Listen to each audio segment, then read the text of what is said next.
Welcome to All Things Green. I'm Anton, here with my excellent co-host Shelby to discuss a variety of topics from across the sustainability universe. Shelby, how's it going? I'm doing really well, but I gotta tell you, my back is aching from doing yard work because now I have a yard. Your achy, breaky back? That's right. Yeah, I have people coming into town to celebrate a belated wedding thing. Yeah. And I wanted to weed my whole back porch. Porch? That's the wrong word for it. Patio, I guess. Back something. I don't really know the difference between patios, decks, and porches, so I've got a lot to learn. But we've got this like flat on the ground set of bricks that form a patio, and there were all sorts of weeds growing in between them. And so I'm sure you could use weed killer, but hey, I've got two hands, so I just spent about 4 hours with two guest weeders, just pulling weeds. And I gotta tell you, my day-to-day work is very computer heavy. Like, you don't get to see a whole lot of physical change in the world from the work I do. And it was so satisfying to fill a gigantic bucket with weeds and actually see the difference of what it looked like before and after. Yeah. How's your yard? I mean, it's fine. The goldenrod is coming up. It's almost as tall as me now. That's pretty tall. It hasn't bloomed yet. Let's see. The pukeweed, or also known as the blue lobelia, is flowering. So it's got a nice, pretty flower. The reason why they call it pukeweed is because Native Americans would smoke it. But if you smoke like more than a gram, then you hurl. So. Wow. Yeah. I'd like to get a source on that. Yeah. USDA is. They wrote a thing on it. So okay, great. I'll give you the fact sheet. How are your trees, your fruit trees? They're good. They're getting taller and they look healthy. So. And you said we've got a few months to wait on pawpaws, right? Oh yeah, a few years. Years. Okay, great. Yeah, years. They're little, itty bitty. What about you have persimmons? Persimmons, yeah, also a few years. That's okay. But yeah, they look healthy. They look good. So. I did finally get some kraut, so you've made good on promises. I guess Yeah. just in a few years I'll see you here for some persimmon and pawpaw. Yeah, or you could just come down to the Pawpaw Festival in September and. All right, great. Well, try I'll get my persimmons and pawpaw pawpaws. fix somewhere. So yeah, the backyard updates are really cool, but there's some really pressing things that I wanted to talk to you about. I'd love to hear about it. Yeah. Shelby, do you remember East Palestine, the whole train derailment? Yes. Way back in February. That was 6 months ago. Can you believe it? Yeah, it's hard to believe. That was before you and I even met, I think. Yeah. Yes. And since then, well, let me give you the crash course really quick for anybody who needs to kind of refresh their brain on the East Palestine. So a train was coming through East Palestine on a railroad, and the brakes were not inspected beforehand. And the train ended up catching fire and derailing, and a bunch of really highly toxic, like deadly chemicals called vinyl chloride spilled everywhere. And the way that it was decided to deal with this chemical spill was to blow it up. And after they blew it up, this really highly toxic chemical called vinyl chloride, when you blow it up, it turns into dioxin, which is another extremely toxic chemical that causes cancer. It causes birth defects in children, a bunch of other stuff. Like, this stuff will kill you, basically. So when you burn vinyl chloride, one of those outputs is dioxin. That's right. And it's like that's something I can breathe or drink in my water, or like, what is that? What's the experience of that? Yeah, so I guess the way is that you would ingest dioxin. You can breathe it, so it could be in the particulate matter or even just like in the dust. So that's one way, breathing it. You can drink it if your water source is contaminated with dioxins, whether that's a drinking well or like a municipal water source. These chemicals, they don't really biodegrade. It takes like at least 100 years for this to biodegrade. So we're talking cleanup scenario for East Palestine. Yeah. Third of all, your plants will uptake this. So your corn, your vegetables, your vegetable garden, even your cows grazing. There's been sources in, I don't exactly remember where, but there was a study actually done on a place that was infested with dioxins, and the cows grazed on all this grass that had dioxins in it. And they actually had to like ship out the milk from the cows as like toxic hazardous waste because it was just that toxic. Like, it's bad stuff. We can find a link to that and put it in the show notes for anyone who wants more info. That sounds terrible. Yeah. So in a nutshell, this East Palestine, the dioxins in East Palestine, they're still there. in the soils, in the air, potentially in their water source. And it's been 6 months since this incident.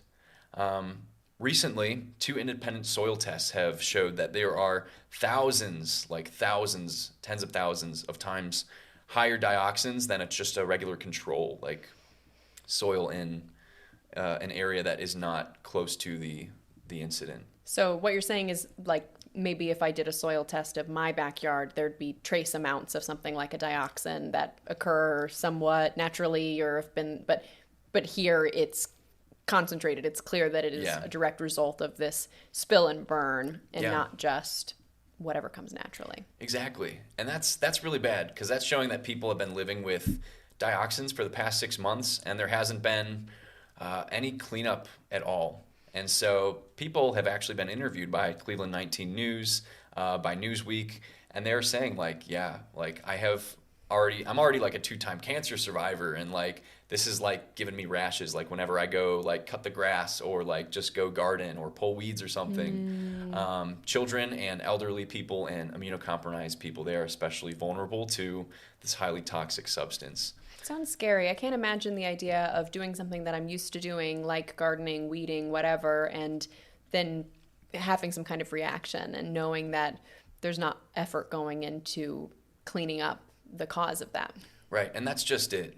Former EPA administrator Judith Enck, she was pretty critical of the EPA's response. Like the fact that these independent soil tests have shown that there is a ton of dioxins, like a deadly amount of dioxins in East Palestine still, and these people in Appalachia, often pushed to the side, often poor, often not really talked about, they still haven't been given justice for the Norfolk Southern train derailment.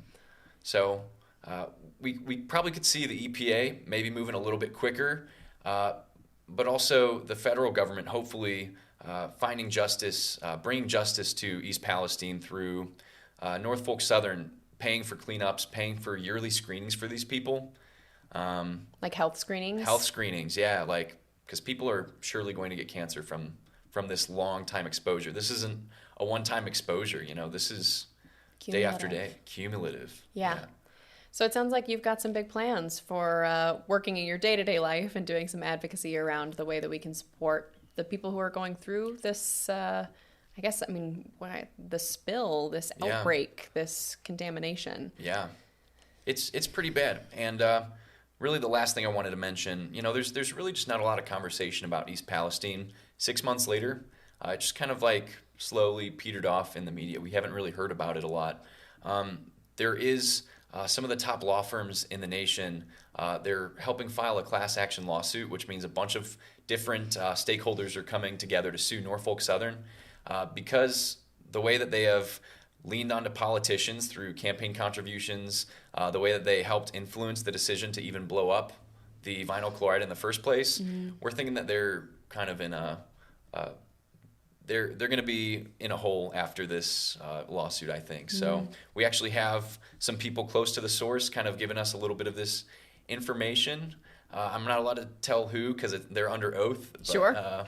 But I'm just happy that there are good people working in this in the environmental justice sphere and looking out for the communities in East Palestine. So yeah, just wanted to give us a quick update. I hope that they see justice. And that's all I got for you for my first segment, Shelby. All right, cool. Well, I want to move on to talking about something that's maybe a little more silly, but it does affect our everyday lives. I want to ask you about the weather today. How do you think the weather is today here in Northeast Ohio? I mean, it was like maybe a tad humid, but it wasn't like scorching hot either. This might be a weird question, but how do you know? I walked out to my car today and kind of felt the weather, yeah. Yeah, but when you're inside, do you feel like you could answer that question even if you hadn't been outside yet today? If I said, how's the weather today? Like, how would you find out? Would you go outside or would you do something else? I would probably honestly just get dressed and go outside as is, kind of just like raw dog it, but yeah. Yeah. You are in the minority because according to some recent reporting from The Guardian, people are checking their weather apps more and more often. And it just made me think about how my behavior has changed in regards to how I gather information about my day. So we talk all the time about changing weather patterns related to climate change and talk about how hot it's getting. And it feels like it occupies a lot of my brain and probably yours thinking about climate. Yeah. But essentially this work from The Guardian is showing that we're seeing this in everybody. Everyone is checking their weather apps. Everyone but you, Anton, are checking their weather apps over and over during the day. And probably not everyone is doing that from the perspective of thinking about it like climate change. But I do think it is worsening climate anxiety. And some of The Guardian's reporting shows that people are saying that. Like, being able to look at the weather and see how hot it's going to be all week long is this constant reminder of the impact of climate change on our lives. Yeah, that makes a lot of sense. I mean, I guess for me, like, I don't know if the weather app maybe like stresses me out like from a climate perspective, but like definitely from like a financial perspective, like needing to run that AC during the day. Yes. Ugh.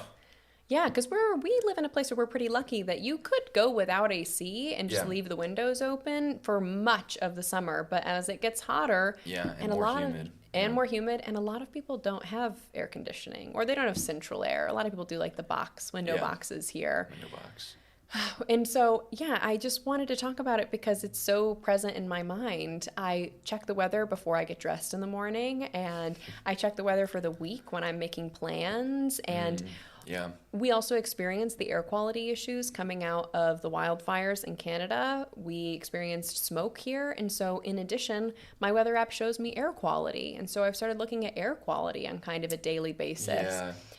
Now that you mentioned that, Shelby, I think I do kind of check the weather app for air quality because I could still kind of see like if it's just a bad day for air quality in Cleveland Yeah. with the wildfires. So, yeah. I think there are pros and cons to this. Yeah. So the pros, I think, are there is more awareness over everyday weather patterns, and hopefully that brings some awareness to the issues related to climate change in terms Yeah. of, wow, it's hot, or the air quality is bad. Other pros are things like you can see if it's going to rain before you take your e-bike out. So Yeah. I appreciate that. But the cons is that climate anxiety is creeping into my everyday life. Here at ATG, we really try to be climate optimists, talk Yeah. about real world solutions that we can implement to make things better. But when I open my weather in the morning, I mean, here in Northeast Ohio, hot means something really different than when I lived in Texas. Yeah. But I keep Texas on my phone to see how my friends are doing. And I open it and it's 110, it's 110, Oh my it's gosh. 114, it's 112. And I just end up thinking about it every day, at least once a day, even when I'm not preparing stories to talk about climate change. So I think maybe I'm going to start a diet of only looking at the weather like once in the morning to get dressed. And then if I have an outdoor event, and maybe that's it. Because when I check it all day long, it doesn't make me feel great. Yeah, that sounds healthy to go on the phone diet. I personally can go on the phone diet, not from the weather app, but for like maybe checking the email or something, Yeah, absolutely. compulsively. Yeah. I understand that. Yeah. Yes. So since we're talking about human well-being today, my commitment to my own well-being is that I'm going to try to check the weather a little less often. That sounds good. No, I think that's great. And yeah, I wonder if anybody else would like comment in the videos, like just say like, oh yeah, we also compulsively check the weather app. I'm just kind of curious, like if it even depends on like where you live, like if people check it more compulsively, Yeah. other places. Or if you have one of those weather apps that's like funny, because I just use the one that comes with my phone. But there are weather apps that I think, like my little brother uses, that instead of saying, it's 102 degrees today, would just say like, it's really hot, don't go outside, or slightly more crass things that I won't repeat here. But I might check it more often too if I was expecting a joke. That's why I just got to stick with the boring stuff. But that's all I got for you. I just wanted to tell you that I'm having an existential crisis of looking at my phone too often, thinking about climate change. So Well, I'm ready to move on to something else. I don't think you're alone in that. I think a lot of us people are. But our next segment is talking about an Appalachian king. Is that you? No, it's not me. Okay. No, it's a guy named Junior Walk. Junior Walk is like super cool. Like I kind of like am crushing on him a little bit. Okay. Tell me Yeah. all about him. Yeah, so Junior Walk. Okay, the Guardian wrote an article about Junior Walk. Okay, Junior Walk. He lives in West Virginia.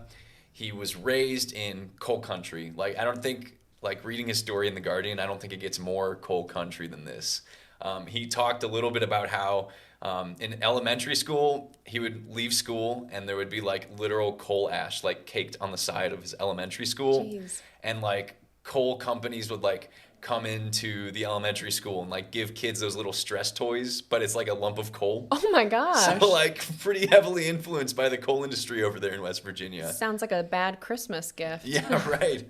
And as a West Virginian, as many West Virginians do, he ended up, just like his father and grandfather, he worked in the coal industry for some time. But he kind of started to realize, like, man, this dirty industry is killing my family. Like, his dad is sick currently. He saw friends and family in his community getting sick with heart disease, with cancer, and seeing like birth defects in children. So like just inhumane stuff that the coal industry has done to West Virginia. And what he's done to kind of answer the atrocities from the coal industry is he says, I'm going to dismantle the coal industry. This is my goal. I'm going to take a drone. So he takes like one of those drones. I'm sorry, I have to interrupt you because you just look so happy. And it's just making me really happy. Well, Junior Walk's story is like life-giving. Like literally, I would honestly drop my job and like do something like this with Junior Walk. Oh, please don't. I really like doing this with you. Well, let me tell you about what he does. You might change your mind. You might be like, all right, go for it, Anton. This is your calling. Great. He takes like a drone, like one of those like 4 like fanned drones with the remote control. Yeah. And he'll like literally just fly it over coal plants, and he'll take pictures to see if there's any non-compliance. And so he looks for things like rivers turning black, because rivers turn black near coal industries. If there's like coal ash getting to the rivers, he'll look for like black sludge leaking into areas that they shouldn't be, like just off the site. He'll even look for like giant explosions of dust, like just plumes of smoke and debris, which I think also is regulated to an extent. Like you can't just have a giant cloud of smoke just blowing up, right?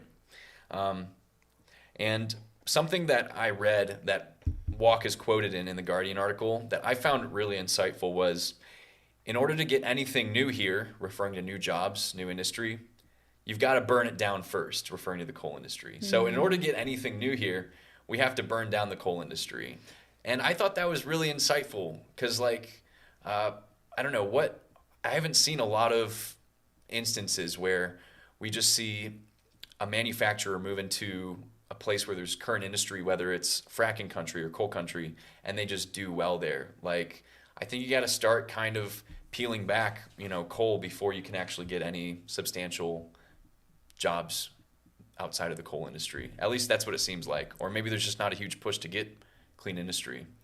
Well, I can imagine that if I were opening a business, I wouldn't want to open it somewhere where I would have to worry about my family, my employees' health because the coal industry is active there. So if what you're telling me is that being near a coal plant puts me at risk for cancer, heart disease, any of these other outcomes that you mentioned, then why would I, if I had a successful business, want to move it to coal country? So that makes a lot of sense, yeah. Walk has actually had like quite a bit of success being a thorn in the side of the coal industry. He's documented a lot of these instances of malfeasance, and he actually has gotten coal industries fined for the pictures that he's took. Good. Yeah, it's awesome. And although this won't be enough to shut down the industry, he's kind of like sticking it to the man. Even if this won't create maybe systemic change, he's still kind of going after it. And this is in spite of like the flack that he gets from like fellow West Virginians.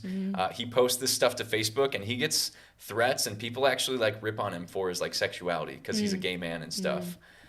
So, he kind of perseveres through all of that in spite of getting those threats, which I think is really cool. Like that's a brave thing to do. Absolutely. Intersectional environmentalism. So he's dealing with both social and economic pressures while also trying to put pressure on dirty industry. Yeah, absolutely. And while Walk is not going to take down the coal industry all by himself, even though he does state that's his goal. He wants to just dismantle the coal industry. Good on you, man. I think this really raises awareness so that people can see, that coal industry, it's not in compliance, it's harming communities. I mean, it takes probably just a couple rivers turning black to kind of maybe start changing the minds of people who are like, yeah, it gives them jobs. People from the outside of West Virginia might start to look at that and say, wow, we need to come up with alternatives to, fueling America on coal. I'm glad to hear that he's doing self-advocacy and advocacy for his region. I mean, we talked recently in about East Palestine and the way that people in Appalachia are often forgotten when we think about, a train derailed and now we're being exposed to deadly chemicals and we've kind of lost the momentum within the media, which I get because new things happen. But Appalachia seems pretty consistently left out of the conversation. So he has to be the one to do it. Yeah, and it's really cool. And oftentimes on the podcast, I really stress like community organizing. But this is kind of a unique and really cool opportunity where it's just showing the power of one. One man with his drone getting the coal industry fined. And I think that is awesome. Like, I think we need more people like that. So, I just wanted to share a little bit about Junior Walk. Man, myth, legend, king, Appalachian, West Virginian, man crush. I'm really excited to see how excited you are. And Anton, I have to let you know that I think you are still an Appalachian king. Oh, thank you. I think there are people out there who are saying the same things about you. I would love that compliment, but I'll never be able to touch Junior Walk. He's on a different level. He's like God tier. He's got years of experience, but you'll get there. Yeah, that's true. Yeah, maybe I will be a Junior Walk. Thanks for sharing him with me. Absolutely. Well, Shelby, thank you so much for talking all things green with me. Would you mind letting our viewers know how they can stay in touch with us? Absolutely. If you'd like to stay connected to us, be sure to follow us on Instagram and TikTok at One Planet Media. That's ONE1. And if you'd like to rewatch episodes, check out our YouTube channel, The All Things Green Show.